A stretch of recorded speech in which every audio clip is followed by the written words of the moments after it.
प्यारे विद्यार्थियों, मैं Anil Chauhan MGHM inter college Marera से अपने यूट्यूब चैनल पर आपका स्वागत करता हूं।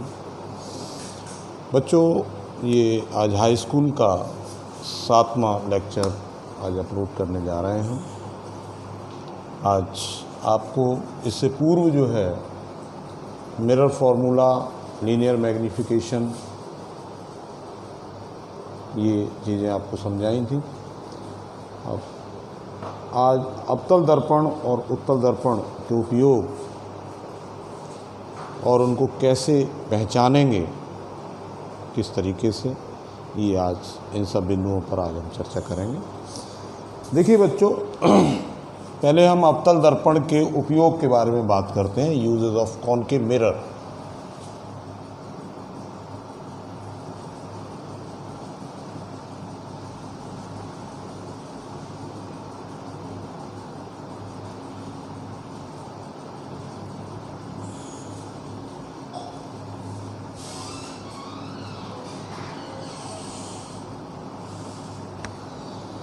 देखिए बच्चों, दर्पण की उपयोगिता उसके गुणों पर आधारित है।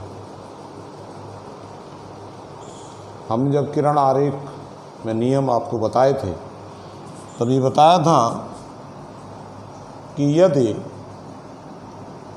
अवतल दर्पण में फोकस पर कोई वस्तु रख दी जाती है तो उसका प्रतिबिंब कहाँ बनता था?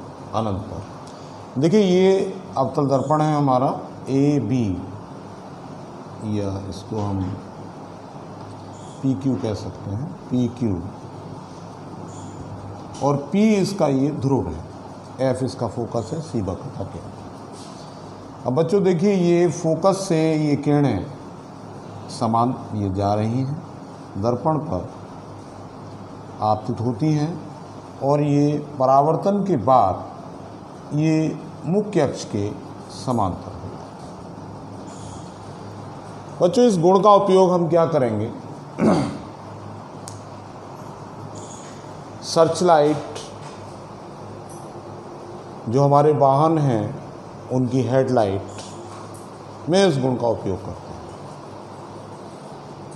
देखिए, जैसे हेडलाइट है तो उसका जो बल्ब है उसको हम फोकस पर रख देते हैं, फोकस पे सेट कर देते हैं, और ये एक प्लेट के साथ अवतल दर्पण को सेट कर देते हैं। उस बल्ब से जो किरणें हैं वो इस दर्पण पर पड़ती हैं और परावर्तित होकर एक किरण पुंज के रूप में जो हमें प्राप्त होता है, एक समांतर किरण पुंज के रूप में, और लाइट हमारी काफ़ी दूर तक फैल जाती है। तो इस गुण के आधार पर जो हम अवतल दर्पण का उपयोग करते हैं सर्च लाइट में, हेडलाइट्स में, इन जगह हम इसको हम यूज़ करते हैं और लगाते हैं, यानी समांतर किरण पुंज प्राप्त करने के लिए। अब देखिए, दूसरे उपयोग की हम बात करते हैं। देखिए, हमारा समतल दर्पण और अवतल दर्पण। देखो बच्चों, समतल दर्पण से जो प्रतिबिंब बनता है वो हमने बताया था किस तरह का बनता है। आभासी बनता है, सीधा बनता है, और आकार में वस्तु के बराबर, आकार में वस्तु के बराबर बनता है, जैसा कि इस चित्र में दिखाया जा रहा है।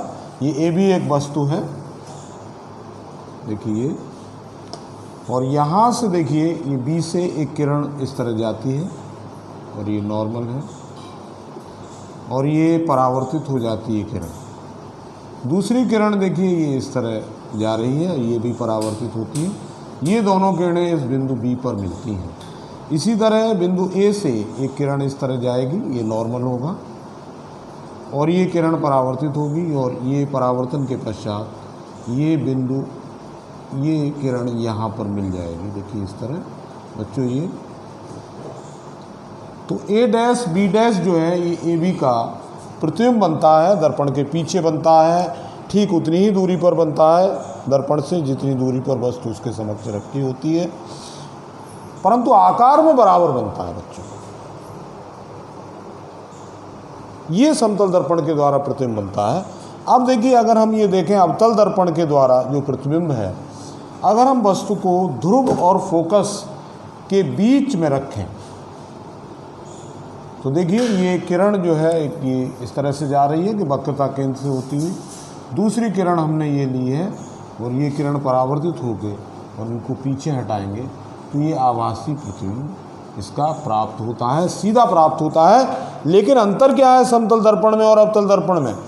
क्योंकि समतल दर्पण में जो प्रतिबिंब हमें प्राप्त हो रहा था वो बच्चों उसी आकार का प्राप्त हो रहा था, लेकिन अवतल दर्पण में जब हम प्रतिबिंब देख रहे हैं तो उसका आकार बड़ा हुआ है। तो इसी गुण के कारण हमारे जो डॉक्टर हैं, जो कान के डॉक्टर हैं, दांतों के डॉक्टर हैं या गले के डॉक्टर हैं, वो इस अवतल दर्पण का उपयोग करते हैं। जैसे कान में मान लीजिए छोटी सी कोई इन्फेक्शन हो गया, कोई फुंसी हो गई, अब हम समतल दर्पण से देखेंगे तो वो तो हमें छोटी सी दिखाई देगी, जिस आकार की है उसी आकार की दिखाई देगी। लेकिन अगर उसको हम अवतल दर्पण से देखेंगे तो उसका आकार हमें कैसा दिखाई देगा? बड़ा दिखाई देगा, आवर्धित दिखाई देगा, जिसको हम आवर्धित कहते हैं, मैग्नीफाइड, यानी आकार का बड़ा दिखाई देना, ये मैग्नीफिकेशन, मैग्नीफाइड कहलाता है, आवर्धित कहलाता है। तो आवर्धित जो है आकार इसमें हमें प्राप्त होगा। तो हमारे डॉक्टर जो है कान के हैं, गले के हैं, इस आसानी से उस इन्फेक्शंस को जो जरा सा दिखाई दे रहा था समतल दर्पण से काफ़ी बड़ा दिखाई देगा और उसका आसानी से हम अध्ययन करके उसका ट्रीटमेंट डॉक्टर करते हैं। दूसरा, जैसे हम शेविंग करते हैं, अब शेविंग करने में क्या है, हम कहीं बाल, छोटा बाल है, छूट जाता है, मान लीजिए मैं ही दाढ़ी बनाता हूँ तो वो दिखाई नहीं देता समतल दर्पण से। लेकिन अगर हम अवतल दर्पण का उपयोग करेंगे तो उस छोटा सा जो बाल छूट गया है उसका आकार हमारे दर्पण में कैसा दिखाई देगा? बड़ा। और जब आकार बड़ा दिखाई देगा तो हम आसानी से अपनी शेविंग कर सकेंगे। तो इस प्रकार बच्चों जो अवतल दर्पण में जो ये उपयोग रहे, वो एक तो इसका उपयोग सर्च लाइट में करते हैं और जो हमारी हेडलाइट्स हैं, जो गाड़ियां हैं उनके हेडलाइट्स में इनका उपयोग करते हैं, और डॉक्टर इनका उपयोग कान, गला, दांत उसके परीक्षण में करते हैं, और शेविंग करने में भी इस अवतल दर्पण का उपयोग किया जाता है। और इसका उपयोग बच्चों परावर्तक दूरदर्शी में भी करते हैं, जो हम उच्च कक्षाओं में पढ़ेंगे। बहुत दूर से आने वाली समांतर किरणों को हम फोकस करते हैं एक जगह, तो जो हमारा परावर्तक दूरदर्शी है, जो हम कक्षा 12 में पढ़ेंगे इसको, तो उसमें भी इसका उपयोग करते हैं। देखिए बच्चों, इसका स्क्रीनशॉट लीजिए इन तीनों डायग्राम्स का।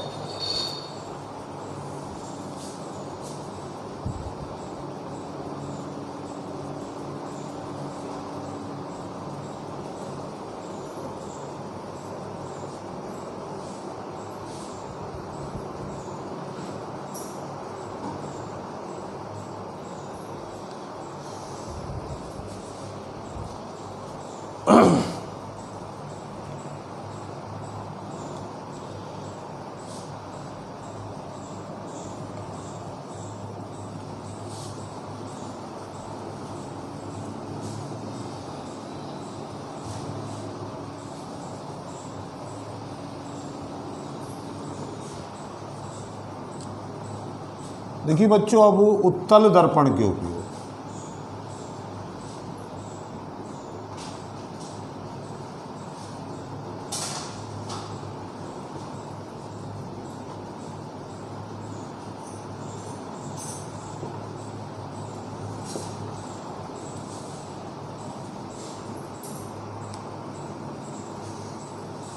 देखिए बच्चों, अगर हम इसके द्वारा देखें प्रतिबिंब किस तरह बनता है।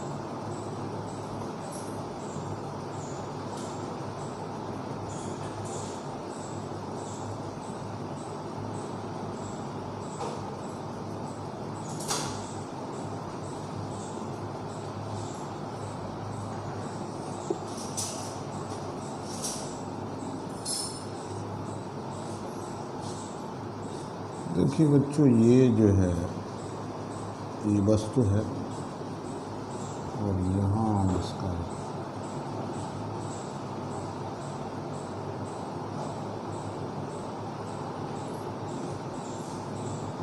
ये सीधी एक किरण जो है ए बी,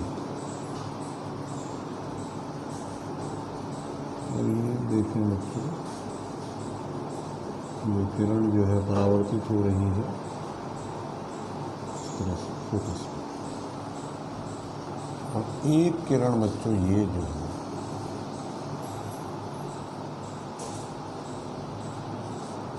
इस तरह से जा रही है, और ये किरण बच्चों जो है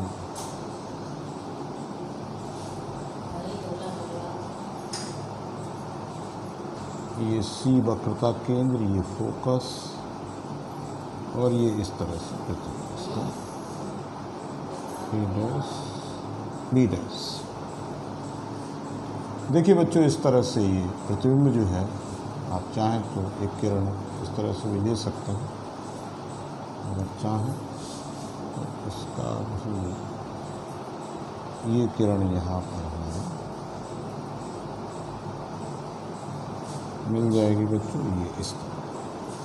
तो देखिए ये बच्चों ये उत्तल दर्पण द्वारा प्रतिबिंब का बनना। देखिए बच्चों, इसका प्रतिबिंब जो है वो आकार में वस्तु से छोटा बनता है, और दर्पण के पीछे बनता है, आभासी बनता है, सीधा बनता है। तो इसका उपयोग जो है हम जो हमारे व्हीकल्स होते हैं उसमें साइड मिरर के रूप में करते हैं। साइड मिरर के रूप में जब इसका उपयोग हम करेंगे तो एक तो इसका दृश्य जो क्षेत्र है वो काफ़ी अधिक होता है। देखिए जैसे मोड़ पर हम गाड़ी को मोड़ रहे हैं तो काफ़ी दूर से अगर कोई दूसरा वाहन आ रहा है तो उसका छोटा प्रतिबिंब जो है वो हमको दिखाई देता है। तो साइड मिरर के रूप में हम इसका उपयोग मुख्य रूप से करते हैं। जो हमारी गाड़ियां हैं, मोटरसाइकिल है, मोटरसाइकिल में हम साइड से इस मिरर को लगाते हैं।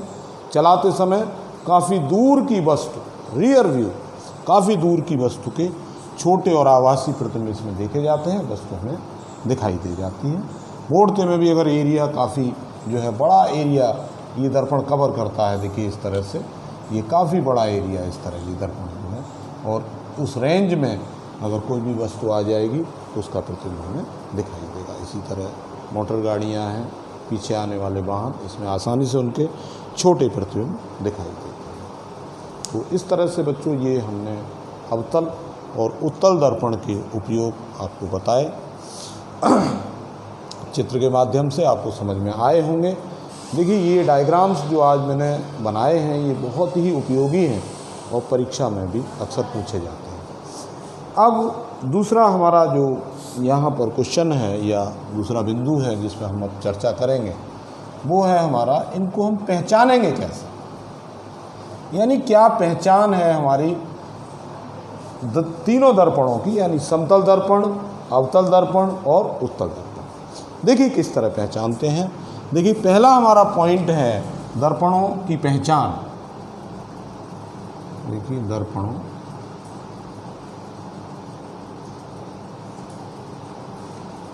की पहचान कैसे पहचानेंगे हम। देखिए बच्चों, पहला पॉइंट है हमारा स्पर्श करके।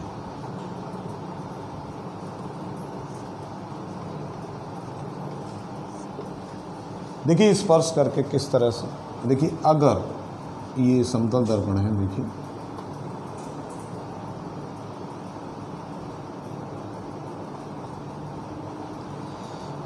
समतल दर्पण को हम छू कर देखेंगे तो उसका तल जो है समतल होगा, बिल्कुल वो सभी जगह कैसा होगा, समान होगा, समतल होगा। इसीलिए इसका नाम भी समतल दर्पण रखा गया है।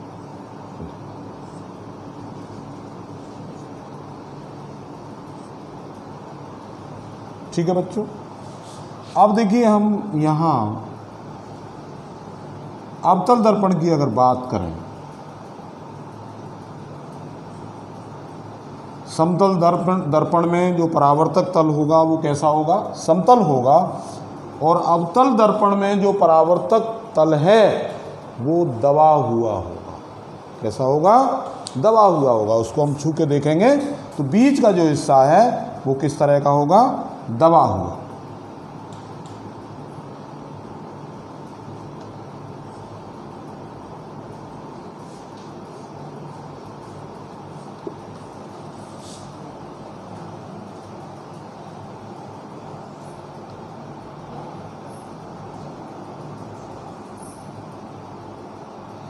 देखिए बच्चों, ये जो है, अब हम अगर उत्तल दर्पण को देखेंगे,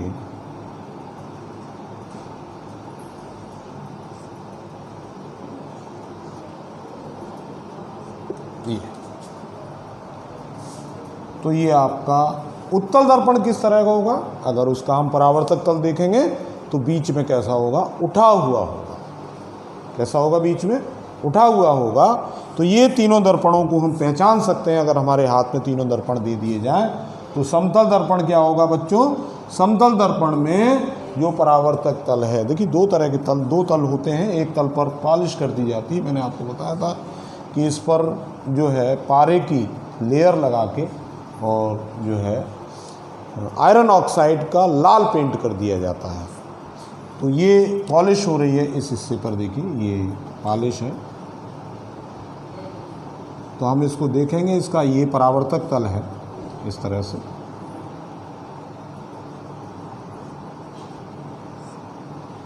तो परावर्तक तल को जब हम देखेंगे तो ये कैसा दिखाई देगा बच्चों? बिल्कुल समतल, सभी जगह समान। और ये जो है इसमें पॉलिश इधर है,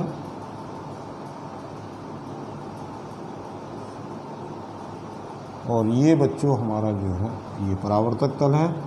तो इसमें जो परावर्तक तल होगा वो किस तरह का होगा? हमारा दबा हुआ होगा, और इसमें पॉलिश इधर,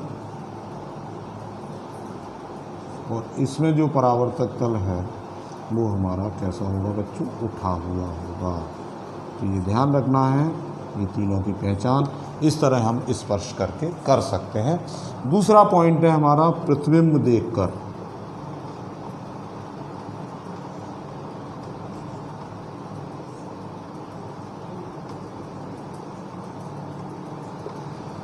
देखिए बच्चों, प्रतिबिंब देखकर किस तरह कि अगर हमारा समतल दर्पण है तो उसमें जो प्रतिबिंब बनेगा वो हमारा कैसा बनेगा? हम वस्तु को चाहे आगे हटाएं या पीछे हटाएं, कहीं भी रखें, पीछे हटाते जाएं दर्पण से। हम क्या करें? मान लीजिए वस्तु को दर्पण के सामने लाते जाएं या पीछे हटाते जाएं, प्रत्येक स्थिति में हमारा जो प्रतिबिंब है वो समान आकार का ही बनेगा और दर्पण के पीछे बनेगा। लेकिन बच्चों, अवतल दर्पण में अगर वस्तु हमारी दूर है, वस्तु कैसी है? दूर से हम वस्तु को देख रहे हैं, तो जैसे जैसे वस्तु दर्पण के नज़दीक आएगी उसके प्रतिबिंब का जो आकार है वो बढ़ता जाएगा, प्रतिबिंब उल्टा बनेगा। और जैसे ही काफ़ी नज़दीक आ जाएगी, ध्रुव और फोकस के बीच में आ जाएगी, तब प्रतिबिंब उसका आकार में कैसा बनेगा? बड़ा बनेगा, सीधा बनेगा। वरना प्रतिबिंब कैसा बनेगा? हमारा उल्टा बनेगा। 5 स्थितियों में मैंने बताया था उल्टा प्रतिबिंब बनेगा।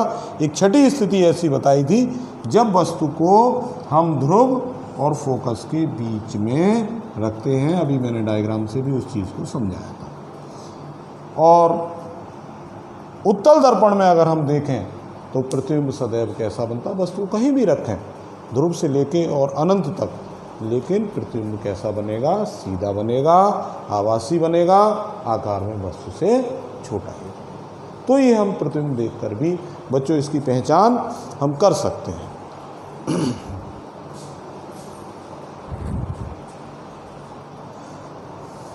अब देखिए बच्चों, एक चीज़ इसमें और है बताने के लिए, वो भी काफ़ी इम्पोर्टेंट है। देखिए, समझें इसको, इसका स्क्रीनशॉट लीजिए।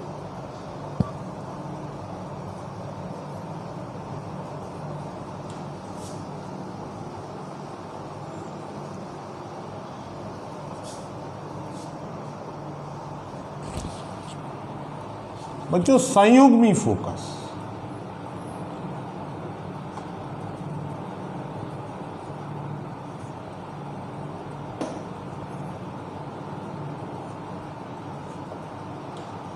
ये काफ़ी इम्पोर्टेंट चीज़ है, ध्यान दीजिए इस बात पर। देखिए, हम अवतल दर्पण की बात करते हैं। देखिए, तो डायग्राम आपके सामने बना रहे हैं।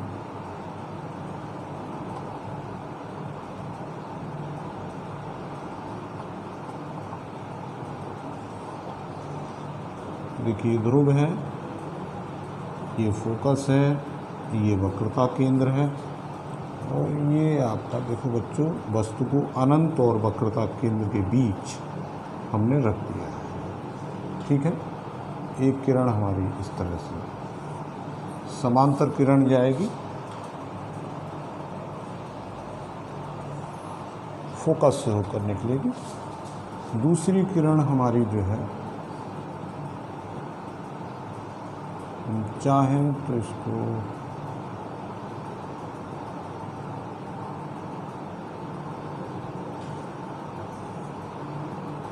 इस तरह से ले सकते हैं वक्रता केंद्र से, ये वापस चली जाएगी और ये प्रतिबिंब यहाँ बन रहा है। देखिए इस तरह से उल्टा प्रतिबिंब जो है यहाँ बन रहा है। एक दूसरी कंडीशन देखिए हम देखते हैं, यहाँ पर वस्तु को हमने वक्रता केंद्र और अनंत के बीच रखा है, तो हमारा प्रतिबिंब जो है वो किस तरह का बनता है, फोकस और जो है वक्रता केंद्र के बीच बनता है। अब देखिए बच्चों दूसरी स्थिति हम यहाँ देखते हैं, समझने की कोशिश कीजिए, बहुत इम्पोर्टेंट चीज़।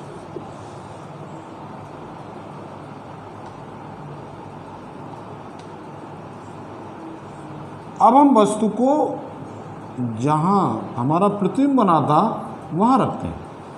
प्रतिबिंब हमारा कहाँ बना था, फोकस और वक्रता केंद्र के बीच में। तो देखिए इसकी इमेज कहाँ बनेगी,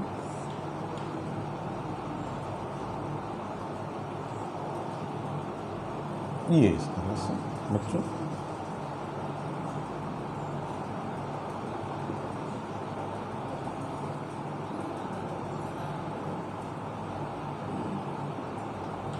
और ये देखिए ये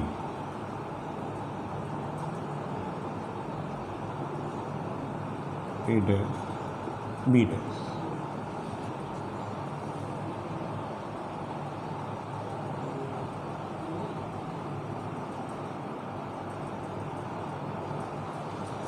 देखिए बच्चों हमने यहाँ वक्रता केंद्र और अनंत के बीच में वस्तु को रखा है, प्रतिबिंब हमारा फोकस और वक्रता केंद्र के मध्य बनता है। और जब हम वस्तु को फोकस और वक्रता केंद्र के बीच रखते हैं तो हमारा प्रतिबिंब जो है अनंत और वक्रता केंद्र के बीच बनता है। तो देखिए बच्चों दर्पण में ऐसे दो बिंदु, देखिए अगर हम चर्चा करें, ऐसे दो बिंदु किसी एक बिंदु पर रखी वस्तु का प्रतिबिंब दूसरे बिंदु पर बने और दूसरे बिंदु पर रखी वस्तु का प्रतिबिंब पहले बिंदु पर बने, यानी प्रतिबिंब और बिंब की स्थितियां आपस में बदल जाएं, तो ऐसे दोनों बिंदुओं को हम संयुग्मी फोकस कहते हैं। क्या कहते हैं बच्चों, संयुग्मी फोकस कहते हैं। दर्पण के लिए ऐसे दो बिंदु जिनमें किसी एक बिंदु पर रखी वस्तु का प्रतिबिंब दूसरे बिंदु पर बने और दूसरी बिंदु पर रखी वस्तु का प्रतिबिंब पहले बिंदु पर बने, ऐसे दो बिंदुओं को हम संयुग्मी फोकस कहते हैं, कॉन्जुगेट फोकस कहते हैं। और ये संयुग्मी फोकस केवल दर्पण में, केवल अवतल दर्पण में ही पाए जाते हैं। उत्तल दर्पण में ऐसा नहीं होता। उत्तल दर्पण में वस्तु और प्रतिबिंब की स्थिति को आपस में नहीं बदला जा सकता, नहीं ये समतल दर्पण। तो ये ध्यान रखें बच्चों, दर्पणों में संयुग्मी फोकस केवल किस में पाए जाते हैं, अवतल दर्पण। तो बच्चों ये कुछ दर्पण के संदर्भ में उनके उपयोग, उनकी पहचान और ये कुछ बातें रहीं जो आपके लिए बहुत उपयोगी हैं, और अच्छे से इनको तैयार करिए। और कहीं भी कोई दिक्कत आपको आ रही है तो कमेंट बॉक्स में लिखिए और मुझे बताइए, मैं उसका सॉल्यूशन आपको उसका दूंगा।